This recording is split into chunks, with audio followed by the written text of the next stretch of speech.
வண்டி ஓட சக்கரங்கள் இரண்டு மட்டும் வேண்டும்.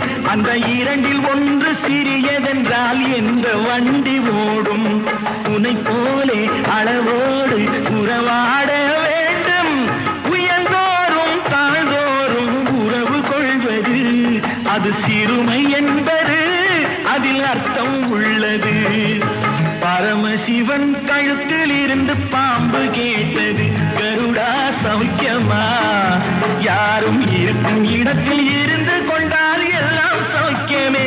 கருடன் சொன்னது அதில் அர்த்தம் உள்ளது.